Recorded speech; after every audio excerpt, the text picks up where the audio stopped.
नमस्कार दोस्तों, तो आपका स्वागत है ज्ञान की नोट्स चैनल पर।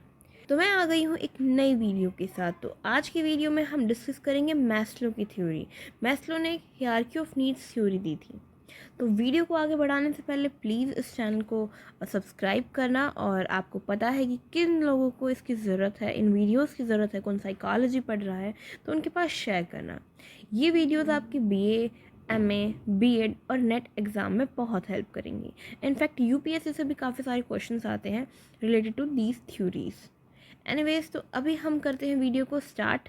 और अभी भी अगर आपने वीडियो को लाइक ना किया हो तो प्लीज़ इस लीजिए ना। अब हम स्टार्ट करते हैं।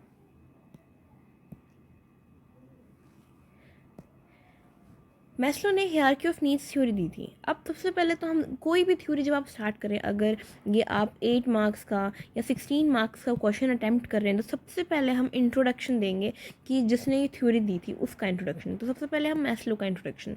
जो अब्राहम मैस्लो थे, मैस्लो जो थे उनका पूरा नाम था अब्राहम मैस्लो। उन्होंने अपने ही नाम पर ये थ्योरी दी थी, इसीलिए हम इसको मैस्लो के नाम से जानते हैं। ये जो थे वो एक अमेरिकन साइकोलॉजिस्ट थे जिन्होंने हायरार्की ऑफ नीड्स को एक्सप्लेन किया था। हायरार्की, तो सबसे पहले ये हम यही जान लेते हैं hierarchy of needs theory. Hierarchy क्या होता है? हायरार्की स्टेज वाइज, जैसे कि कुछ सीक्वेंस फॉर्म में, सीरीज फॉर्म में जो चीज़ लगी हो, सीरीज जैसे 1 2 3 4 5 6, सीरीज ऐसे ही जाएंगी। ऐसा नहीं आएगा कि पहले 1 आ गया, फिर 3 आ गया, फिर 5 आ गया। ये सीरीज वाइज है यार, यानी कि सीरीज वाइज, या आप बोल सकते हैं सीक्वेंस। ठीक है, तो इन्होंने एक ऐसी थ्योरी दी थी जो ह्यूमन उनकी नीड्स को दिखाता है, ह्यूमन की मोटिवेशन को बताता है। उनको बताता है कि स्टेप बाय स्टेप ह्यूमन की जो नीड्स हैं, मोटिवेशन है, वो किस तरीके से चेंज होती रहती है। जो मैस्लो की थ्योरी थी बहुत इजी थ्योरी है इनकी, बहुत ही छोटी सी थ्योरी है, ज़्यादा बड़ी भी नहीं है। तो ओके, इंट्रोडक्शन में यही है कि इन्होंने इनका पूरा नाम बताना है। ये अमेरिकन साइकोलॉजिस्ट है, इन्होंने क्या थ्योरी एस्टेब्लिश की थी, क्या थ्योरी एक्सप्लेन की थी, इनका जन्म बताना है, इनकी मृत्यु कब हुई थी वो बताना है। अब आप ये भी बता सकते हैं कि he was influenced by Carl Jung, Alfred Adler, Kurt Lewin, Henry Murray और कॉर्ट गोल्डस्टीन। ये साइकोलॉजिस्ट हैं जिनसे ये इन्फ्लुएंस थे। अब जो मेन मुद्दा है कि जो इनकी थ्योरी थी वो सजेस्ट क्या करती थी। His theory suggests people have a number of basic needs that must be met before people move up the hierarchy to pursue more social, emotional and self-actualizing needs. इनकी जो थ्योरी थी वो सिर्फ यही सजेस्ट करती थी दैट कि अगर जो ह्यूमन की बहुत सारी नीड्स होती है, बहुत सारी, लेकिन वो जब भी पूरी हो पाएंगी जब उनकी बेसिक नीड्स पूरी हैं। अगर बेसिक नीड्स कंप्लीट हैं, वो सेटिस्फाई है ह्यूमन अपनी बेसिक नीड्स से, तभी वो अगले स्टेप पे जा पाएगा। अगर बेसिक नीड्स ही नहीं कंप्लीट तो नेक्स्ट स्टेप पे नहीं जा पाएगा, right. Among his many contributions to psychology were his advancements to the field of humanistic psychology and his development of the hierarchy of needs. इन्होंने काफ़ी सारे कंट्रीब्यूशन किए हैं साइकोलॉजी फील्ड में, लेकिन जो इनका मेन जो कंट्रीब्यूशन था, ये हम कह सकते हैं जिसकी वजह से आज मैस्लो जाने जाते हैं, हाईलाइट होते हैं, तो वो उनकी थ्योरी थी ह्यूमनिस्टिक साइकोलॉजी। हमारे 2 स्कूल थे, एक बिहेवियरिज्म और एक साइको एनालिसिस। थर्ड जो स्कूल आया था हमारा ह्यूमनिस्टिक साइकोलॉजी था, जिसको मैस्लो ने थर्ड फोर्स भी कहा था। तो मेनली जो चीज़ मैस्लो जिससे जाने जाते हैं वो यही है, ह्यूमनिस्टिक साइकोलॉजी। और इसमें जो हायरार्की ऑफ नीड्स थ्योरी दी थी, यानी कि जिसको हम आगे डिस्कस करने वाले हैं, उसकी वजह से मैस्लो जाने जाते हैं। अब चलिए कुछ बात कर लेते हैं ह्यूमनिस्टिक साइकोलॉजी की। ह्यूमनिस्टिक साइकोलॉजी क्या है?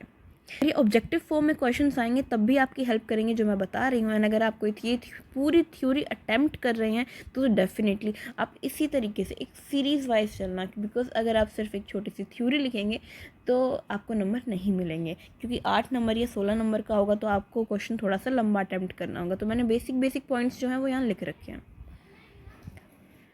अभी now let's talk about humanistic psychology. तो जो humanistic psychology was coined in 1962 by a group of psychologists under the leadership of Abraham Maslow। ये चीज़ हम कर चुके हैं। Mainly interested in psychoanalysis and behaviourism. ये वो ग्रुप की बात हो रही है यहाँ पे जो मैस्लो के अंडर काम कर रहा था, किस चीज़ के लिए? ह्यूमनिस्टिक साइकोलॉजी के लिए। तो एक ग्रुप ऑफ पीपल था जो मैस्लो के लीडरशिप के अंडर काम कर रहा था, बट वो काम ज़रूर कर रहा था, लेकिन वो जहाँ मेनली जो इंटरेस्टेड था ना उनका, वो साइको एनालिसिस और बिहेवियरिज्म में था। जहाँ क्या था, बिहेवियरिज्म का मेनली मानना यही था कि ह्यूमन कोई भी बिहेवियर करता है, कोई भी चीज़ सोचता है तो वो सिर्फ सिचुएशन के अकॉर्डिंग सोचता है, उसमें खुद का दिमाग नहीं होता। जो उसका माइंड है वो एब्सेंट होता है, वो सिर्फ सिचुएशन के हिसाब से चलता है। जो ह्यूमनिस्टिक साइकोलॉजी थी वो इसको अपोज करती थी, वो इसके अगेंस्ट थी। तो जो ग्रुप था मैस्लो का जो साथ दे रहे थे, तो मेनली तो वो इंटरेस्टेड इन स्कूल्स में ही थे ना। Humanistic psychology known as third force, जैसे मैंने आपको बताया था 2 स्कूल से, first second and third one humanistic ना। साइकोलॉजी में क्या था, तो ह्यूमनिस्टिक साइकोलॉजी जो था वो पर्सनल वर्थ, इंडिविजुअल में जो कैपेसिटी है किसी भी टॉर्चर को, किसी भी वर्स्ट सिचुएशन से उभर के आने की, वो चीज़, creativity, active nature of human beings, ये सारी चीज़ें हम ह्यूमनिस्टिक साइकोलॉजी में पढ़ते हैं। अब जो अप्रोच है वो क्या है? ऑप्टिमिस्टिक। जो बिहेवियरिज्म हमारा ग्रुप है, स्कूल है, उसकी जो अप्रोच है वो है पेसिमिस्टिक, लेकिन जो ह्यूमनिस्टिक साइकोलॉजी की अप्रोच है वो है optimistic and focuses on the noble human capacity to overcome hardship, pain and despair. Again वही, Maslow is a view that human motives are innate and they are arranged in the ascending hierarchy of priority. अब जो Maslow का point यही था कि उन्होंने जो अपनी नीड्स बना रखी थी अपनी थ्योरी में, तो उनका यही था कि जो असेंडिंग ऑर्डर है ना, उसमें ये नीड्स चलती हैं कि बिल्कुल बेसिक, फिर उससे थोड़ी सी और ऊपर, फिर उससे थोड़ी सी और ऊपर, और फिर उससे और ऊपर। तो according to Maslow ascending form में जो नीड्स हैं वो बढ़ती हैं, ठीक है, और उनको ही ह्यूमन बीइंग फुलफिल करता हुआ चलता है। अब कुछ बेसिक अजम्पशंस हैं थ्योरी से, हम बस थ्योरी के बिल्कुल पास है, बट उससे पहले थोड़े से अजम्पशंस हैं। अजम्पशंस क्या है? Maslow assumed a holistic approach. इन्होंने एक होलिस्टिक अप्रोच, होलिस्टिक यानी कि एज अ होल, वो किसी के पर्सन को ऐसे नहीं देखते थे कि पर्सन ने कोई बिहेव किया, मान लो जैसे कि आज मेरा मूड ख़राब है, किसी ने मुझे कुछ बोल दिया, जैसे फॉर एग्ज़ाम्पल कि आज मेरी लड़ाई हो जाती है मेरी बहन से, मेरी बहन मुझे कुछ बोल देती है कि तुमने ऐसा किया वैसा किया, और मैं अपसेट हो जाती हूँ।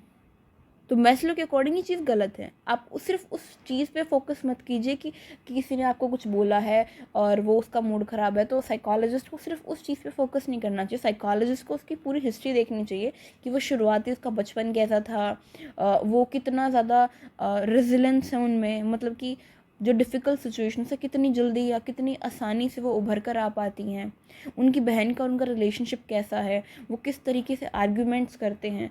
तो उनका ये मानना था सिर्फ एक चीज़ को ना देख के एज अ होल देखा जाए, एज अ होल मतलब हर चीज़ को मद्देनज़र रखते हुए हमें ये अप्रोच अज्यूम करती है, हर चीज़ तो ये अप्रोच रखती है कि हर चीज़ को मद्देनज़र रखते हुए ही हमें साइकोलॉजिस्ट को समझना चाहिए। Organism is continually motivated by one need और दी अदर। जो ऑर्गेनिज्म है वो, जैसे कि आप कहते हैं ना कि इंसान की कभी मोह माया कभी छूटती नहीं है, तो वही चीज़ है कि इंसान ने सोचा कि बस ये विश पूरी हो जाए, एंड वो विश पूरी हो भी जाती है तो नेक्स्ट विश कर लेता है, वो पूरी हो जाती है और वो सेटिस्फाई हो जाता है, बट विद इन 1 और 2 डेज उसकी कोई और विश आ जाती है। तो जो ह्यूमन बीइंग है वो कभी भी सेटिस्फाई नहीं हो पाता। Motivation is usually complex because of unconscious elements of the drive. जो मोटिवेशन होती है ना आपकी, यूजुअली कॉम्प्लेक्स होती है बिकॉज आपके अनकॉन्शियस माइंड में इतनी सारी चीज़ें चल रही होती है ना, कई बार आपको खुद को भी नहीं पता चलता कि एक्चुअल मोटिवेशन क्या है आपकी। तो वो सारी चीज़ें। अब हम आते हैं हमारी थ्योरी पे। यहाँ से हुई मैस्लो की थ्योरी स्टार्ट। आती है हमारी बेसिक नीड, जिसको हम फिजियोलॉजिकल नीड्स भी कहते हैं, फिजियोलॉजिकल नीड्स। ओके, तो इसमें क्या होता है? खाना, सांस लेना, पानी पीना, स्लीप, या हमारी सेक्सुअल एक्टिविटीज़, सेक्स, ये सारी चीज़ होती है हमारी बेसिक एक्टिविटी। हमारी बेसिक एक्टिविटीज़ अगर ये फुलफ़िल नहीं हो पाती तो हम नेक्स्ट स्टेज पे बिल्कुल भी नहीं पहुंच पाते, बिल्कुल भी नहीं। तो ये फुलफ़िल होना बहुत ज़्यादा इम्पॉर्टेंट है। अगर यही फुलफ़िल नहीं हुई तो सारी जो थ्योरी है हमारी मैस्लो के द्वारा दी गई वो सारी फेल हो जाएगी। तो अब आप खुद ही बताइए, खाना खाए बगैर, पानी पिए बगैर कोई रह सकता है? Of course not. तो ये सारी चीज़ें हमारी बेसिक नीड्स हैं। नेक्स्ट हमारी आती है कि जब ये फुलफ़िल हो जाती हैं, हम नेक्स्ट स्टेप पे बढ़ते हैं, एक सीढ़ी और चढ़ते हैं। वो सीढ़ी होती है सेफ्टी नीड्स की। इसमें हमारी जो सेफ्टी होती है, मेनली क्या होता है, security of body, employment, resources, morality, the family, health, property. अब हम अपनी सेफ्टी के बारे में सोचने लगते हैं। और सेफ्टी ना मेनली 3 तरह की होती है। एक होती है हमारी health wise, physical health wise, एक होती है हमारी इमोशनल हेल्थ वाइज, और तीसरी होती है हमारी फाइनेंशियल। ठीक है, ये 3 बेसिक, अगर हम 3 कैटेगराइज करें ना सेफ्टी नीड्स को, इन सभी सारे पॉइंट्स को सिर्फ 3 कैटेगराइज, तो 3 ही सारी चीज़ें इसमें आती हैं कि आपकी फ़िज़िकल हेल्थ के बारे में आप सोचते हैं जब आपकी बेसिक नीड कंप्लीट हो जाती है, आपकी इमोशनल हेल्थ के बारे में सोचते हैं, एंड देन आप अपनी फाइनेंशियल हेल्थ के बारे में सोचते हैं। ठीक है, तो ये 3 चीज़ें हैं। जब आपकी ये कंप्लीट हो जाती है कि जब कि भाई, क्योंकि हर एक इंसान सोचता है चलो खाना पीना तो सब ठीक है, अब कोई नौकरी ही मिल जाए, मैं हेल्दी रहूँ, बिकॉज हेल्दी रहूँगा तभी मैं कुछ कर पाऊँगा, मेरी फैमिली अच्छे से सुकून भरी ज़िंदगी जी पाए, मेरे सर के ऊपर एक छत हो, अच्छी छत हो, ये सारी चीज़ें। तो हमारी थर्ड आ जाती है, third stage, that is friendship. Sorry, main चीज़ क्या है, लव एंड बिलोंगिंग। ठीक है, और इसके अंडर क्या आता है, फ्रेंडशिप, फैमिली और सेक्शुअल इंटीमेसी। अब हर एक इंसान को, जब इंसान सेटल हो जाता है इकोनॉमिकली भी और फिज़िकली भी हेल्दी हो, इमोशनली भी हेल्दी हो, तो उसके मन में एक चाह होती है कि आसपास उसकी एक फैमिली हो और फ्रेंडशिप्स हो, दोस्त हों उसका एक पार्टनर हो जिसे बहुत प्यार करे, उसके बच्चे हों। तो मतलब वो एक फैमिली वाली चीज़ आ जाती है कि आसपास उसका एक हैप्पी एनवायरनमेंट हो। जब ये चीज़ फुलफ़िल होती है तो फोर्थ स्टेज पे आता है, दैट इज़ एस्टीम। इसमें क्या होता है, self esteem, confidence, achievement, respect of others, respect by others. इसमें जो इंसान है वो क्या करता है, उसमें कॉन्फिडेंस। जब आप एक बात बताइए, आपके पास अच्छा खाना है खाने को, आपके पास एक अच्छी जॉब है करने को, एंड आपके पास एक फैमिली है, तब आप क्या चाहेंगे? आप चाहेंगे ना कि आपका जो कॉन्फिडेंस लेवल हो बहुत हाई हो, आप दूसरों को रिस्पेक्ट करें, दूसरे आपकी रिस्पेक्ट करें। अगर एक ऐसा स्टेटस हो जाता है दैट कि आपको बहुत छोटा समझा जाता है, आपकी कोई रिस्पेक्ट नहीं करता, तो वहाँ पे इंसान की जो पर्सनालिटी है ना वो ख़राब होने लग जाती है, वो एक डाउन मूवमेंट पे चला जाता है इंसान। तो इसीलिए फोर्थ स्टेज पे वो एक्सपेक्ट करता है कि मेरी सभी रिस्पेक्ट करें, जब मैं बाहर निकलूँ तो मैं सर उठा के चलूँ। ये आपने सुना होगा ना कि आपके पेरेंट्स भी आपको बोलते हैं कि हम तो सर उठा के चलते थे, तुम ऐसा काम करो कि तुम भी सर उठा के चलो। तो वो क्यों बोलते हैं? क्योंकि ये भी एक हमारे यहाँ पे सोसाइटी में और आपकी खुद की मेंटल हेल्थ के लिए भी बहुत ज़रूरी है दैट कि आप में एक ऐसा कॉन्फिडेंस हो या फिर लोग आपकी रिस्पेक्ट करें, राइट। फिर आती है फिफ्थ स्टेज। मैस्लो के अकॉर्डिंग जो हमारी फिफ्थ स्टेज है, सेल्फ एक्चुअलाइजेशन, यहाँ पर बहुत कम लोग पहुँच पाते, सब लोग नहीं पहुँच पाते, सब लोग यहाँ पर फोर्थ स्टेज तक जाके कहीं ना कहीं अटक जाते हैं। बट फिफ्थ स्टेज पर बहुत कम, जैसे कि ऐसे कहते हैं ना, ट्रायंगल भी देखिए आप, यहाँ से कितना वाइड है, अभी ऊपर जाते जाते जाते जाते बिल्कुल ही छोटा हो गया इसकी लेंथ। तो कैसे पता कि यहाँ पे स्पेस है, यहाँ पे बहुत सारी भीड़ इकट्ठा है, बहुत सारी भीड़ भीड़ भीड़ भीड़ भीड़, एंड देन यहाँ पे कम हो गई। अब यहाँ उनमें बहुत ज़्यादा कैपेसिटी है, बहुत ज़्यादा मॉरलिटी है, बहुत ज़्यादा क्रिएटिविटी है, जो प्रॉब्लम सॉल्विंग पावर है उनमें बहुत ज़्यादा है। वो छोटी छोटी बातों से ठेस नहीं पहुँचाते खुद को, वो दूसरों की हद से ज़्यादा रिस्पेक्ट करते हैं। अगर उनकी कोई डिसरिस्पेक्ट कर दे तो वो उस चीज़ को भी दिल पे नहीं लगाते। ये वो वाली स्टेज है, ये वो स्टेज है जब आप मोह माया छोड़ देते हैं एक तरीके से, जैसे ज्ञानी गुरु जी होते हैं ना, वो वाली स्टेज है यहाँ पे कि अब आपको कोई मोह माया नहीं है। आपकी जो नीड्स थी, जो मोटिवेशन थी, जो हमें यहाँ तक मिल रही थी हर स्टेज पे कि ये पूरी होगी ओके नेक्स्ट, ये पूरी होगी ओके नेक्स्ट, यहाँ पर वो चीज़ नहीं आती। यहाँ पे काफ़ी सारी चीज़ें आपकी फुलफ़िल हो जाती है। अब आप यहाँ आने के बाद सोचते हैं कि चलो ठीक है, कोई दिक्कत नहीं है, अभी सब मोह माया त्यागती। यहाँ पर आने के बाद आप औरों के लिए काम करना स्टार्ट करते हैं। तो मैस्लो की थ्योरी यही थी। अब इसकी कुछ कैरेक्टरिस्टिक्स या थोड़ा सा और इसके बारे में हम पढ़ लेते हैं। जो फिजियोलॉजिकल नीड्स की कैरेक्टरिस्टिक्स है ना, वो मेनली यही है दैट कि ये रिकरेंट नेचर के, रिकरेंट नेचर यानी कि बार बार बार बार जो ये है नीड्स हमारे, जैसे खाना है, पानी है, सेक्स एक्टिविटीज़ हो गई, स्लीप हो गया, नींद हो गई, हमारी निंद्रावस्था, सांस लेना, हम ले रहे हैं, हम सेटिस्फाई भी हो जाते हैं, नो ऑफेंस। बट ऐसा थोड़ी ना एक बार खाना खा लिया, खाना ही नहीं भाई, एक बार पानी पी लिया, बस पी लिया, अब हम पियेंगे नहीं, नहीं। आप पीते हैं या खाते हैं, आप सेटिस्फाई हो जाते हैं कम्प्लीटली, बट वो फिर से आती है, फिर से नीड, यानी रिकरेंट, बार बार। तो सिर्फ यही एक नीड है जो बार बार आती है। Got it. Next, they can be wholly satisfied, वही चीज़ कि भाई यही एक ऐसी नीड है जो बिल्कुल पूरी कंप्लीटली सेटिस्फाइड हो जाती है। जब आप खाना खाते हैं, आपका पेट भर जाता है, तो आप बिल्कुल सेटिस्फाइड हो जाते हैं, हाँ भाई मेरा पेट सच में भर चुका है। बाद में भूख लगेगी, वो रिकरेंट नेचर है, बट एक बार आप सेटिस्फाई हो जाते हैं। बाकी जितनी नीड्स हैं आप उसमें पूरी तरह सेटिस्फाइड नहीं हो जाते, क्योंकि आपकी एक्सपेक्टेशन हर जगह बहुत हाई रहती है, कहीं ना कुछ कमी रह ही जाती है। अभी सेफ्टी नीड जैसा कि मैंने आपको बताया था कि मेनली 3 पार्ट्स में डिवाइड है, financial, emotional and physical security. इसमें मेनली यही होता है कि भाई आप सेटिस्फाइड, अपनी जॉब सिक्योरिटी से सेटिस्फाइड हैं कि आपको अपना पीएफ, पेंशन, जो इंश्योरेंस है, सब कुछ अच्छा मिल रहा है। फिर हमारी थर्ड है लव, बिलोंगिंग एंड कंपेनियनशिप। इसमें ये that involving the desire for interpersonal relationships and being part of a group. ठीक है। नेक्स्ट है हमारी, अच्छा फिर से, and yes that is a protective factor helping manage stress and other behavioural issues. ये क्या होता है इंपॉर्टेंट, मान लीजिए आपकी जो फैमिली होती है ना आपके आसपास, आपका मोरल डाउन हो जाता है, आपको स्ट्रेस हो जाता है, आपको एंजाइटी हो जाती है किसी चीज़ को लेकर, बट जब आपकी फैमिली साथ होते हैं ना, आपको कहीं ना कहीं पे एक प्लस पॉइंट मिलता है। इनफैक्ट एक क्या, काफ़ी सारे प्लस पॉइंट मिलते हैं कि उस चीज़ से आप रिकवर हो पाएँ। तो जब आपका एक फैमिली होगी, आपके दोस्त होंगे जो अच्छे हैं, आपको समझते हैं, तो वो आपका एक बहुत ही इंपॉर्टेंट प्रोटेक्टिव फैक्टर आ जाता है कि हाँ भाई ठीक है, ये हैं तो सब है।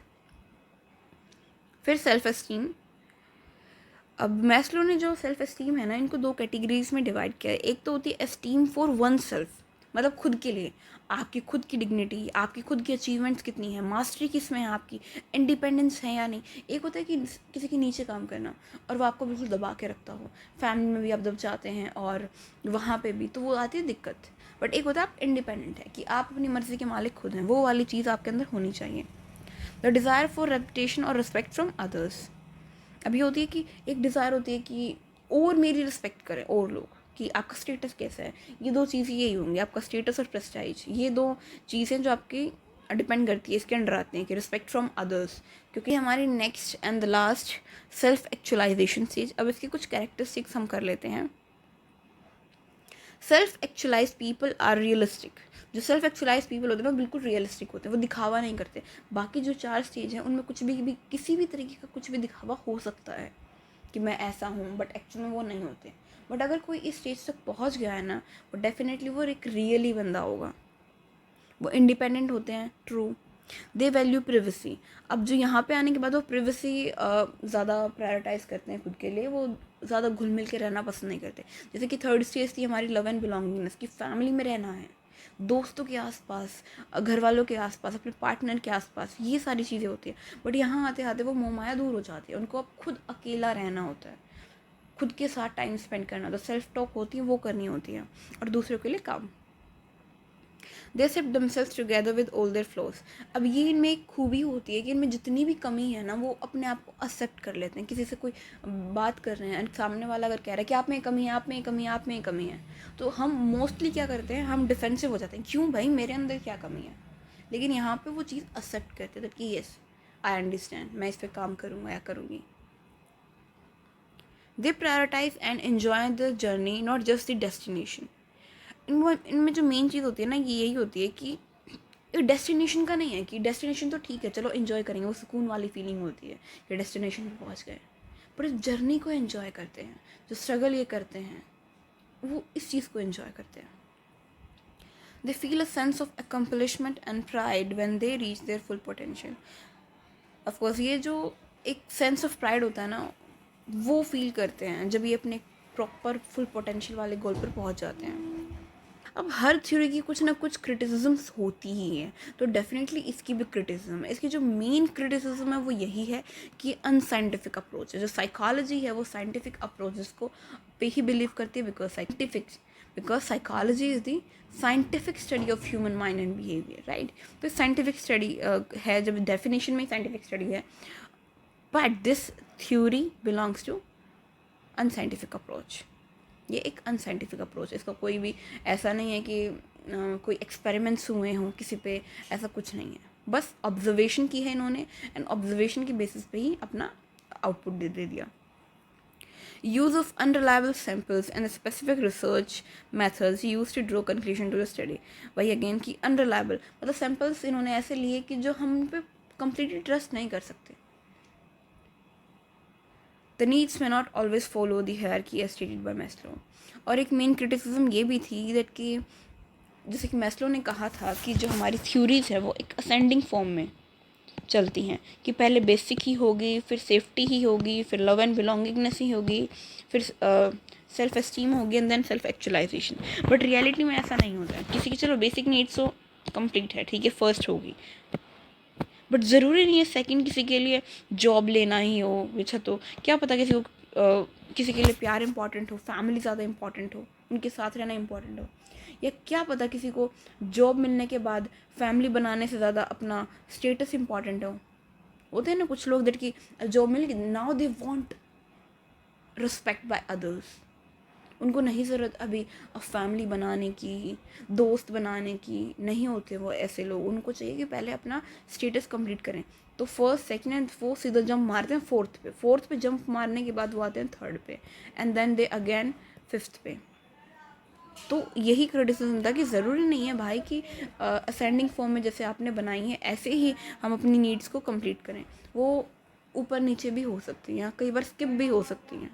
वीडियो यहीं ख़त्म होती है। अगर आपको कोई भी डाउट है किसी भी चीज़ से रिलेटेड तो कमेंट बॉक्स में ज़रूर बताना, मैं आपका डाउट ज़रूर क्लियर करूँगी। एंड अगर आपको वीडियो समझ में आई हो, ये थ्योरी समझ में आई हो, तो प्लीज़ वीडियो को ज़रूर लाइक करना, कमेंट करना कि आपको कैसी लगी एक्सप्लेनेशन, एंड वीडियो को शेयर करना जिसको इसकी ज़रूरत है, और चैनल को सब्सक्राइब करना मत भूलना। एंड अगर आपको किसी और पर्टिकुलर टॉपिक पे वीडियो चाहिए तो आप कमेंट बॉक्स में ज़रूर बता सकते हैं। Thank you so much and take care.